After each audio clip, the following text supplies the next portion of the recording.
खरगापुर के सियोजुरन खेरा के दोह गांव में क्षेत्र में अच्छी बारिश और किसानों की खुशहाली के लिए संगीतमय भागवत कथा का आयोजन किया जा रहा है।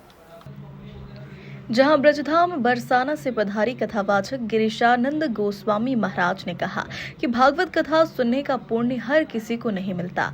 इसका लाभ उसी को मिलता है जो भाग्यशाली होता है। भगवान श्री कृष्ण ने कहा कि जो जैसी करनी करेगा वह वैसा ही फल पाएगा, लेकिन कुछ लोग अपनी करनी को भगवान पर छोड़ देते हैं। सभी को गौ माता की सेवा, गायत्री जाप और गीता का पाठ अवश्य करना चाहिए। गाय की सेवा से 33 कोटि देवी देवताओं की सेवा हो जाती है। भगवान कहने लगे मौसी जी चिल्लाओ नहीं, या तुम काऊ को पकड़े नहीं है और पकड़ ले तो फिर तो आपको ठिकाने पे लगा करके छोड़े। आज राक्षसी को भगवान जन जन ने अपने सनातन धर्म को आगे की ओर बढ़ाने के लिए ये भगवान की पावन कथाएं होती है, जैसे कि हमारे बालक, हमारा परिवार हमेशा सुखी रहे, हमेशा प्रसन्नता की ओर बना रहे।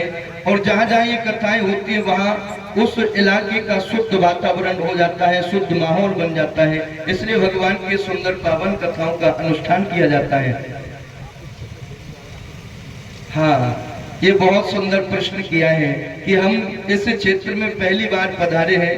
वास्तव में इतना आपका स्वागत सम्मान हमको प्राप्त हो रहा है, जो कि हम ऐसा बिल्कुल एहसास नहीं हो रहा है कि हम वृंदावन में हैं, कि आपके यहाँ मध्य प्रदेश में है। बिल्कुल घर जैसा माहौल आप भक्तों का हमें दिखाई दे रहा है और बड़ा ही आपके बीच में आनंद आ रहा है। हाँ, गौ सेवा गोपाल सेवा है।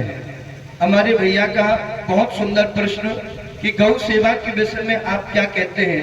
हम तो यही नहीं, जहां भी भगवान की ये पावन कथा होती है, हम यह प्रश्न सबसे पहले भक्तों के सामने रखते हैं कि यदि गाय है तो पृथ्वी है, और यदि गाय नहीं है तो पृथ्वी रसातल के लिए चली जाएगी। तब तब इस पृथ्वी के ऊपर अत्याचार हुए हैं, तब तब गौ माता भगवान नारायण के शरण में पहुंच करके गई है, और भगवान ने गौ माता की पुकार को सुनकर के पृथ्वी के ऊपर अवतार धारण किए हैं। इसलिए गौ सेवा सबसे उत्तम सेवा है। हाँ, देखो, हम तो केवल कल्पना कर सकते हैं, करने वाले तो ठाकुर जी हैं। और हम तो यही प्रार्थना करेंगे कि यह जैसे राम मंदिर का निर्माण हुआ, जैसे काशी को सजाया है, ऐसे हमारे मथुरा वृंदावन को भी सजाया जाए, ऐसी हम भी कामना करते हैं।